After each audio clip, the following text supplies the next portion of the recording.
Hello everyone, welcome to my channel. मैं शगुफ्ता और आज का जो हमारा वीडियो है वह है मिक्स वीडियो। आज की वीडियो में हमारे जीके के क्वेश्चन हैं, साइंस के क्वेश्चन हैं, ईवीएस के भी क्वेश्चन हैं और सभी क्वेश्चन वन लाइनर लिए हैं। क्योंकि एग्ज़ाम में टाइम बहुत कम है इसलिए वन लाइनर लिए हैं, एमसीक्यूज़ नहीं लिए हैं। क्योंकि एमसीक्यूज़ में थोड़ा टाइम ज़्यादा जो है वेस्ट होता है और एग्ज़ाम में कम टाइम है तो हमें कम टाइम में ज़्यादा चीज़ें कवर करनी है, इसलिए हमने वन लाइनर लिए हैं ताकि जल्दी जल्दी ज़्यादा चीज़ें कवर हो सकें, ज़्यादा क्वेश्चन हम पढ़ सकें। ठीक है, जैसा कि आपको पता है कल टेट का नोटिफिकेशन आ गया है। 28 नवंबर को पेपर है और 28 दिसंबर को इसका रिज़ल्ट आ जाएगा, उसके बाद सुपर टेट होगा। तो ये जो क्वेश्चन आज की वीडियो में ये टेट के लिए भी इम्पॉर्टेंट है और सुपर टेट के लिए भी ये इम्पॉर्टेंट है। क्योंकि सुपर टेट में ये किसी भी पोर्शन में पूछे जा सकते हैं, ये क्वेश्चन साइंस में भी पूछे जा सकते हैं और ये क्वेश्चन जीके या ईवीएस या भूगोल में भी पूछे जा सकते हैं। तो इम्पॉर्टेंट क्वेश्चन हैं सभी और मिक्स क्वेश्चन है। इसमें कुछ क्वेश्चन हिंदी के भी हैं बट वो हिंदी के नहीं हैं। आपको देखने में क्वेश्चन वो हिंदी के लगेंगे बट वो हिंदी के नहीं हैं। वो आपके टेट की बात करें तो आपके पर्यावरण विषय में पूछे जा सकते हैं। सुपर टेट की बात करें तो ये आपके क्वेश्चन जीके पोर्शन में पूछे जा सकते हैं। ठीक है, तो सभी इम्पॉर्टेंट है। मैंने मिक्स वीडियो बनाया हुआ है ताकि जो है ज़्यादा क्वेश्चन जो है वो कवर हो सकें। जहाँ पर डिटेल से कुछ बताने की ज़रूरत होगी, एक्सप्लेन करने की ज़रूरत होगी तो वहाँ पर एक्सप्लेन भी कर दूँगी मैं। और यहाँ पर मैंने जो PDF बनाई है वो इस तरह से बनाई है कि जैसे कोई क्वेश्चन है तो उस क्वेश्चन में अगर कोई कन्फ्यूज़न है तो उस कन्फ्यूज़न वाला जो चीज़ है उसका भी मैंने क्वेश्चन बना दिया है। जैसे कि पूछा जाए कि कोशिका का अध्ययन किसने किया था, तो यहाँ पर एक कन्फ्यूज़न वाली बात है कि कोशिका का अध्ययन किसने किया था और जीवित कोशिका का अध्ययन किसने किया था। ठीक है, तो इस तरह से किसी क्वेश्चन में जैसे प्रोटीन है, प्रोटीन शब्द का नामकरण किसने किया था, प्रोटीन शब्द किसने दिया था, प्रोटीन शब्द का या प्रोटीन का सिद्धांत किसने दिया था या प्रोटीन की खोज किसने की थी। इससे रिलेटेड बहुत सारे सवाल होते हैं। तो इसमें जो इसके वैज्ञानिक होते हैं उनमें कन्फ्यूज़न कई बार हो जाता है कि प्रोटीन का नामकरण का पूछा जा रहा है और वो प्रोटीन के खोजकर्ता को लिख कर लोग आ जाते हैं। तो इस तरह से जो कन्फ्यूज़न वाले क्वेश्चन हैं उनको भी मैंने सभी क्वेश्चन यहाँ पर ऐड कर दिए हैं PDF में ताकि कहीं से कोई कन्फ्यूज़न बिल्कुल ना हो और किसी चीज़ को एक्सप्लेन करने की ज़रूरत होगी तो वो भी कर दिया जाएगा। वीडियो बहुत ज़्यादा बड़ा नहीं होगा पर थोड़ा तो होगा क्योंकि चीज़ें समझना भी ज़रूरी है। तो इतना तो आपको टाइम देना पड़ेगा क्योंकि सभी क्वेश्चन ये इम्पॉर्टेंट हैं। तो अगर आपने स्किप कर दिए इनको तो जो है अपना ही नुकसान है, क्योंकि सभी क्वेश्चन पिछले एग्ज़ाम्स में रिपीटेड हैं और इम्पॉर्टेंट हैं। तो 30 ही क्वेश्चन हैं। वीडियो में अंत तक बने रहें, स्किप बिल्कुल भी ना करें। चैनल पर नए हैं तो चैनल को सब्सक्राइब ज़रूर कर दीजिए, साथ ही बेल आइकन को भी प्रेस कर दीजिए। तो चलिए वीडियो स्टार्ट करते हैं। तो हमारा जो सबसे पहला क्वेश्चन है वो है ब्राज़ील में कॉफ़ी के बागानों को क्या कहते हैं। इम्पॉर्टेंट क्वेश्चन है और ये पिछले किसी एग्ज़ाम्स में पूछा गया है क्योंकि जितने भी क्वेश्चन लिए हैं सभी रिपीटेड हैं, किसी न किसी एग्ज़ाम्स में ये पूछे जा चुके हैं। ठीक है, तो ब्राज़ील में कॉफ़ी के बागानों को क्या कहते हैं। वहाँ पे जो कॉफ़ी की पैदावार की जाती है, उत्पादन किया जाता है, जो कॉफ़ी के बागान होते हैं उनको ब्राज़ील में क्या कहते हैं, तो ब्राज़ील में कहते हैं उनको फेजेंडा। इम्पॉर्टेंट है ये क्योंकि ये पीछे कई एग्ज़ाम्स में ये पूछा गया है तो इम्पॉर्टेंट है। ब्राज़ील में कॉफ़ी के बागानों को फेजेंडा कहते हैं। इसमें और कुछ बताने की या समझाने वाली ज़रूरत नहीं, एक ही तो उसका नाम है फेजेंडा। ठीक है, नेक्स्ट है वेदांग कितने हैं। इम्पॉर्टेंट है ये भी, वेदांग कितने हैं, वेदांग हैं 6। और पूछा जाए 6 कौन कौन से हैं या इस तरह से ऑप्शन में दिया जाए कि इनमें से वेदांग नहीं है तो इन 6 में से कोई एक नहीं होगा। मतलब 6 जो है इनमें से जो है होंगे 3 होंगे, कोई एक अलग से दे दिया होगा तो नहीं है। तो आपको इन 6 के नाम भी याद होने चाहिए। जो वेदांग हैं 6 हैं, तो 6 कौन कौन से हैं, शिक्षा है, कल्प है, निरुक्त है, व्याकरण है, छंद है और ज्योतिष है। तो ये 6 जो हैं अंग हैं वेद के, यानी वेद के 6 अंग हैं। वेदांग कितने होते हैं, 6 होते हैं, शिक्षा, कल्प, निरुक्त, व्याकरण, छंद और ज्योतिष। ठीक है, नेक्स्ट देखिए इम्पॉर्टेंट है ये भी, बिग बैंग थ्योरी जिसको हिंदी में कहते हैं महाविस्फोटक सिद्धांत। सभी ने इसको जो है पढ़ा होगा या सुना होगा। 2012 के आसपास ये बहुत ज़्यादा फेमस था ये चीज़, बिग बैंग थ्योरी और महाविस्फोटक सिद्धांत जिसको हिंदी में कहते हैं। तो इसके प्रतिपादक कौन है, मतलब इसका जो है सबसे पहला आविष्कार किसने किया था, या प्रतिपादक कौन है, या सोचा किसने था ये करने के लिए, ये जो है खोज या आविष्कार या जो भी है किसने सोचा था, या कौन प्रतिपादक है इसके, तो वो हैं जॉर्ज लेमेंटियर। ठीक है, जॉर्ज लेमेंटियर जो है बिग बैंग थ्योरी के प्रतिपादक हैं। नेक्स्ट है कैंसर का अध्ययन क्या कहलाता है, ये ऑन्कोलॉजी कहलाता है। और इससे जो रिलेटेड क्वेश्चन पूछे जा सकते हैं आपसे, जैसे अध्ययन से रिलेटेड, तो अध्ययन के लिए बहुत सारी चीज़ें हैं, बहुत सारी चीज़ों का अध्ययन किया जाता है, तो हर तरह की चीज़ों के अध्ययन को क्या कहते हैं ये आपको ज़रूर याद होना चाहिए। तो कैंसर का अध्ययन जो है वो ऑन्कोलॉजी कहलाता है। इसी तरह से शैवाल के अध्ययन को फाइकोलॉजी कहते हैं। कवक जो होता है, कवक के अध्ययन को माइकोलॉजी कहते हैं। कोशिका के अध्ययन को साइटोलॉजी कहते हैं। तो इस तरह से जो अध्ययन होते हैं इम्पॉर्टेंट है, आप सभी अध्ययन को ज़रूर याद करें, क्योंकि यहाँ से कई बार पूछा गया है, अध्ययन ज़रूर पूछे जाते हैं। तो कैंसर का जो अध्ययन होता है उसको ऑन्कोलॉजी कहते हैं, शैवाल के अध्ययन को फाइकोलॉजी कहते हैं, कवक के अध्ययन को माइकोलॉजी कहते हैं, और कोशिका के अध्ययन को साइटोलॉजी कहते हैं। सी से होता है, ठीक है, CYTOLOGY, ठीक है, साइटोलॉजी कहते हैं। किसके अध्ययन को, कोशिका के अध्ययन को साइटोलॉजी कहते हैं। ठीक है, तो इतना जो है शैवाल, कवक और कोशिका और कैंसर, तो ये 4 चीज़ें तो आपकी क्लियर हो गई। बाकी जितने भी अध्ययन हैं, फूलों के अध्ययन को या और बाकी अध्ययन को, जो अध्ययन है वो आप अच्छे से पढ़ लें। ठीक है, और अगर आपको इसके लिए वीडियो चाहिए हो तो आप कमेंट कर सकते हैं, इसके लिए भी वीडियो बना दिया जाएगा। ठीक है, तो ये कैंसर का अध्ययन क्या कहलाता है, ऑन्कोलॉजी कहलाता है। नेक्स्ट है जातक किसे कहते हैं, इम्पॉर्टेंट है, जातक किसे कहते हैं, तो गौतम बुद्ध की पुनर्जन्म की कथाओं को जातक कहते हैं।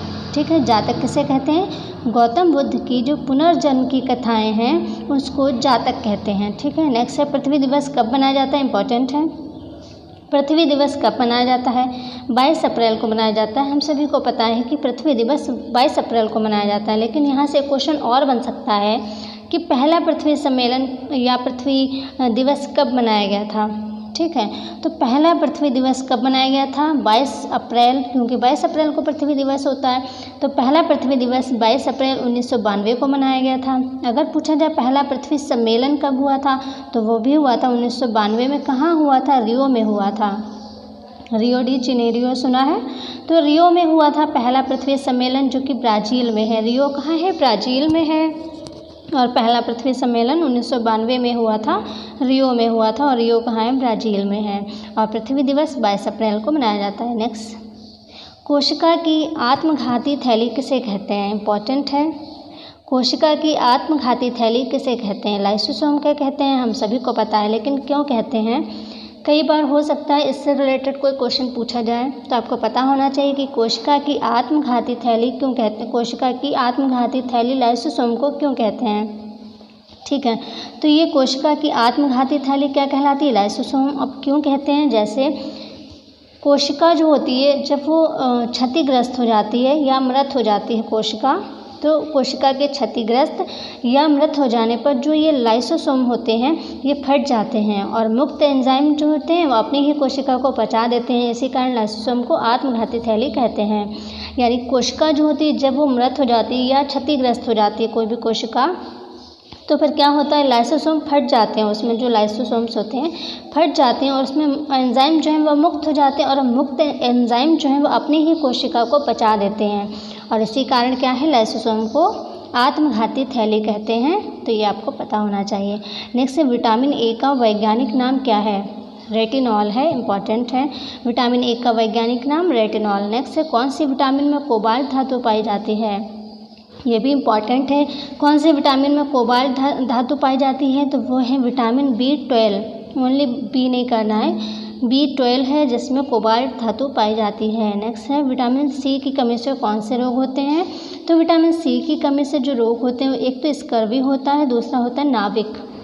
स्कर्वी रोग सभी को पता है, बट ये नाभिक भी ध्यान रखें, तो स्कर्वी और नाभिक दोनों रोग होते हैं विटामिन सी की कमी से। नेक्स्ट है ऐत्रेय किस वेद का ब्राह्मण ग्रंथ है, इम्पॉर्टेंट है ये आपसे हिंदी में भी पूछा जा सकता है या संस्कृत में या फिर जीके पोर्शन में पूछा जा सकता है आपसे। ये ऐत्रेय किस वेद का ब्राह्मण ग्रंथ है, तो ऐत्रेय जो है ये ऋग्वेद का ब्राह्मण ग्रंथ है।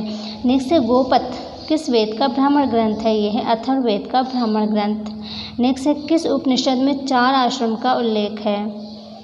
किस उपनिषद में 4 आश्रम का उल्लेख है? तो वह है जबालोपनिषद। ठीक है, निषद ये जो उपनिषद होते हैं इनसे रिलेटेड भी पीछे कई एग्जाम्स में क्वेश्चन यहाँ से पूछे गए हैं।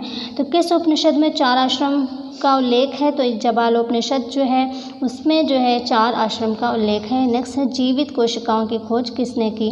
अब यहाँ पर ध्यान दें आप, एक तो होता है कोशिका की खोज किसने की, दूसरा जीवित कोशिका की खोज किसने की, फिर है कोशिका सिद्धांत किसने दिया। तो यहाँ से 3 क्वेश्चन बनते हैं। तो इसमें जो इसके वैज्ञानिक हैं आप इनमें बिल्कुल कंफ्यूज ना हो, क्योंकि रॉबर्ट हुक ज़्यादा लोगों ने पढ़ा हुआ है कोशिका की खोज रॉबर्ट हुक ने की। ठीक है, लेकिन अगर क्वेश्चन में आगे जीवित कोशिका की खोज किसने की, तो वहाँ पे अगर ऑप्शन में रॉबर्ट हुक है तो आप रॉबर्ट हुक करके नहीं आए, क्योंकि जीवित कोशिका की खोज रॉबर्ट हुक ने नहीं की है। ठीक है, तो जीवित कोशिका की खोज किसने की है? वो की है ल्यूवेनहॉक ने। जीवित कोशिका की खोज किसने की है? ल्यूवेनहॉक ने। कोशिका की खोज किसने की? रॉबर्ट हुक ने। मतलब सबसे पहले कोशिका की खोज की रॉबर्ट हुक ने, उसके बाद जीवित कोशिका भी होती है और मृत कोशिका होती है। तो जीवित कोशिका की खोज किसने की? ल्यूवेनहॉक ने। ठीक है, फिर कोशिका का सिद्धांत किसने दिया? वो दिया है स्लाइडर और स्वान ने। ठीक है, तो कोशिका की खोज की रॉबर्ट हुक ने, फिर जीवित कोशिका की खोज किसने की? ल्यूवेनहॉक ने। फिर कोशिका सिद्धांत किसने दिया? वो दिया स्लाइडर और स्वान ने। तो कोशिका से रिलेटेड 3 चीज़ें हैं, ये अलग अलग हैं। तीनों को ध्यान रखना है कि क्वेश्चन क्या पूछा जा रहा है, जीवित कोशिका पूछी जा रही है या ओनली कोशिका पूछी जा रही है या कोशिका का सिद्धांत पूछा जा रहा है। तो इस चीज़ का आपको ध्यान रखना है। फिर नेक्स्ट क्वेश्चन है भारत की सीमा से लगने वाले देश कौन कौन से हैं? ठीक है, भारत की सीमा से लगने वाले देश कौन से हैं? मैं आपको सिंपल देश के नाम ही दे सकती थी, बट आपको मैंने ट्रिक इसलिए लिख दी है ताकि जो है आपको ये याद भी रहे। ट्रिक से आपको जल्दी याद हो जाएगा और याद भी रहेगा, तो इसलिए ट्रिक भी लिख दी यहाँ पे। ठीक है, भारत की सीमा से लगने वाले देश के लिए ट्रिक है। ट्रिक क्या है? बहन अकेले चाय पीना ना मैं भी हूँ। ठीक है, इसमें जो हूँ है ये साइलेंट है, बाकी सब से हम जो है बनाएंगे। तो जो भी ये वर्ड दिए हुए हैं बहन अकेले चाय, तो इनके हम पहले अल्फ़ाबेट्स लेंगे।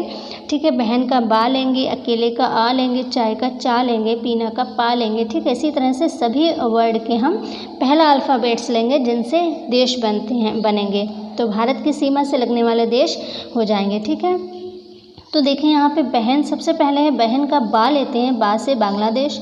फिर अकेले का आ लेते हैं अफ़गानिस्तान, चाय का चा लिया चीन, पीना का पा लिया पाकिस्तान, ना ये जो ना है नेपाल, मैं जो लिखा है म्यांमार, और मैं भी, ठीक है, भी से हो गया भूटान। ये जो हूँ है ये साइलेंट है। ठीक है, तो ये जो है बहन अकेले चाय पीना ना मैं भी हूँ, ये हूँ जो है ये साइलेंट है। ठीक है, ये साइलेंट है। तो इतना है बस आपको याद रखना है। बांग्लादेश, अफ़गानिस्तान, चीन, पाकिस्तान, नेपाल, म्यांमार और भूटान, ये सभी जो है भारत की सीमा से लगने वाले देश हैं।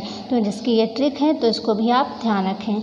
नेक्स्ट है कौन से ग्रह का कोई उपग्रह नहीं है? कौन से ग्रह का कोई उपग्रह नहीं है, ये पूछा जा चुका है पिछले एग्जाम्स में। कौन से ग्रह का कोई उपग्रह नहीं है? तो वह बुध है जिसका कोई उपग्रह नहीं है। ठीक है, नेक्स्ट क्वेश्चन, कौन से ग्रह अन्य ग्रहों के विपरीत दिशा में, देखो कौन से ग्रह, ठीक है, कौन से ग्रह अन्य ग्रहों के विपरीत दक्षिणाव्रत में चक्कर लगाते हैं? अब दक्षिणाव्रत का मतलब जैसे घड़ी की सुइयों की दिशा में। ठीक है, दक्षिणाव्रत कहते हैं घड़ी की सुई की दिशा में चक्कर लगाते हैं। कौन से ग्रह हैं? तो वो कौन से ग्रह हैं जो सभी ग्रहों के विपरीत चक्कर लगाते हैं? इस तरह से भी लिखा हो सकता है, और दक्षिणाव्रत लिखा हो अगर, तो यहाँ पे जो है आपको कंफ्यूज नहीं होना, बस विपरीत लिखा है ना, बस इतना ही काफ़ी है। बाकी दक्षिणाव्रत लिखा भी है तब भी आप समझ जाइए घड़ी की सुई की दिशा में चक्कर लगाते हैं। तो वो कौन से ग्रह हैं? वो 2 ही ग्रह हैं, अरुण और शुक्र। शुक्र ग्रह को भोर का तारा कहते हैं। आप देखें सभी ग्रह जो है रात में जिस टाइम थोड़ा सा अंधेरा होता है, और तो सभी जो ग्रह और तारे हैं वो पश्चिम दिशा से निकलते हुए दिखते हैं। ठीक है, लेकिन शुक्र और अरुण जो है ये पूरब से उगता है, तो इसीलिए शुक्र को भोर का तारा कहते हैं। आप कभी भी सुबह में देखें जब सारे ही तारे जिधर अस्त होते हैं उधर से शुक्र निकल रहा होता है, यानी कि विपरीत दिशा में चक्कर लगाते हैं, तो शुक्र ग्रह जो है भोर का तारा कहते हैं। आप देखिए पूरब दिशा में सुबह सुबह एक तारा निकला हुआ होता है, तो इसको और सबसे चमकीला ग्रह भी है शुक्र, इसलिए हमको दिख जाता है ये, क्योंकि ये सबसे चमकीला ग्रह है शुक्र, तो इसलिए हमको जो है ये दिख जाता है। तो ये सुबह सुबह होता है, इसलिए इसको भोर का तारा भी कहते हैं। और ये पूरब दिशा में सुबह में दिखाई देता है, और अरुण भी सुबह में होता है, ठीक है। मतलब सभी ग्रह जो हैं उनसे विपरीत ये निकलते हैं, विपरीत चक्कर लगाते हैं, यानी दूसरे ग्रह जो हैं वो घड़ी के जो सुइयों के उल्टी दिशा में चक्कर लगा रहे हैं, और ये घड़ी की सुई की दिशा में चक्कर लगा रहे हैं, मतलब ये विपरीत घूम रहे हैं। तो कौन से हैं विपरीत चक्कर लगाने वाले? अरुण और शुक्र, तो ये ध्यान रखें। नेक्स्ट है, प्रोटीन किसका बहुलक है?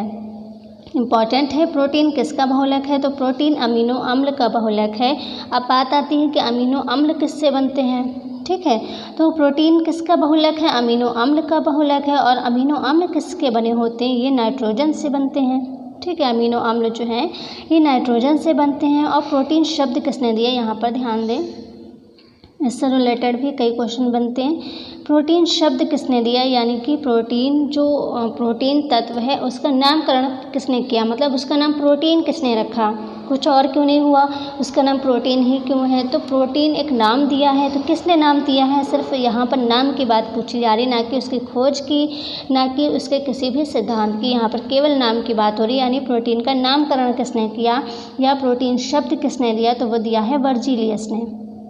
यहाँ पर बहुत अच्छे से ध्यान रखना है, कोई भी क्वेश्चन पूछा जा रहा है एग्जाम्स में तो उस क्वेश्चन को ध्यान से पढ़ना है कि वहाँ पे प्रोटीन शब्द की बात हो रही है अगर, तो वहाँ पे वर्जीलियस होगा, ठीक है। प्रोटीन शब्द किसने दिया, तो वर्जीलियस ने दिया।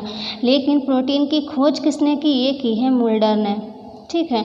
तो यहाँ पे वर्जीलियस नहीं करना है आपको। प्रोटीन की खोज किसने की, मुल्डर ने की, और प्रोटीन शब्द किसने दिया, ये वर्जीलियस ने दिया, ठीक है। नेक्स्ट, त्वचा, बाल और नाखून में कौन सा प्रोटीन पाया जाता है? तो इम्पॉर्टेंट है, ये कैरोटीन पाया जाता है। त्वचा में, बाल में और नाखून में कौन सा प्रोटीन पाया जाता है? तो कैरोटीन पाया जाता है। नेक्स्ट है, दूध में कौन सा प्रोटीन पाया जाता है? तो कैसीन पाया जाता है।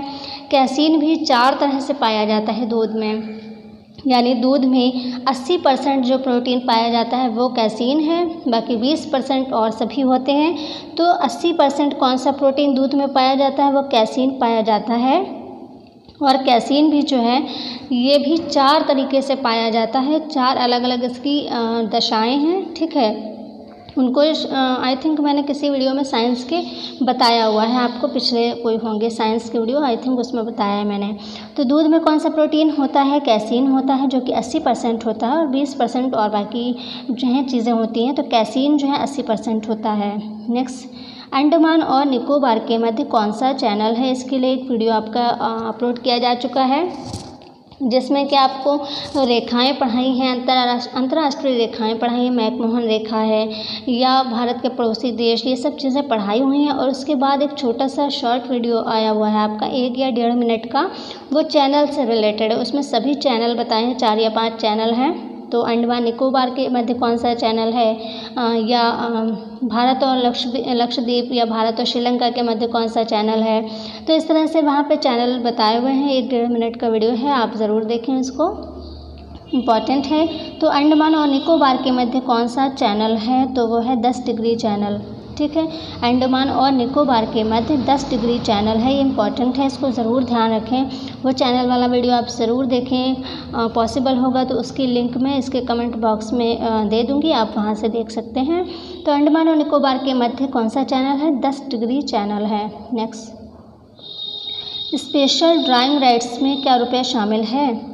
मतलब यहाँ पे क्वेश्चन ये है कि स्पेशल ड्राइंग राइट्स जो होता है तो इसमें क्या रुपया शामिल है? रुपया मतलब जो रुपया, जहाँ की मुद्रा रुपया है, भारत की रुपया है, पाकिस्तान की मुद्रा रुपया है, ठीक है। तो कई जगह की जो मुद्रा है वो रुपया है, मलेशिया की है, भारत की है, पाकिस्तान की है, तो वहाँ पे रुपया चलता है। तो यहाँ पे पूछा जा रहा है कि स्पेशल ड्राइंग राइट्स में क्या रुपया शामिल है? तो नहीं, आंसर है नहीं, स्पेशल ड्राइंग राइट्स में रुपया शामिल नहीं है। पर कौन कौन शामिल है ये भी जान लीजिए। तो सबसे पहले ये जान लीजिए स्पेशल ड्राइंग राइट्स जो है इसकी मुद्रा क्या है। तो स्पेशल ड्राइंग राइट्स की मुद्रा है IMF, ठीक है। तो हो सकता है ये क्वेश्चन भी आपसे पूछा जाए कि स्पेशल ड्राइंग राइट्स की मुद्रा क्या है, वो है IMF।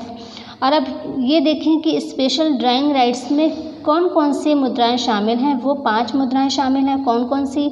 डॉलर, यूरो, पाउंड, येन और युवान या रेमिनबी। मतलब पहले युवान था उसका नाम, अब रेमिनबी कहते हैं, लेकिन आप दोनों ही याद रखें। हो सकता है ऑप्शन में आपसे युवान हो या रेमिनबी हो, ठीक है।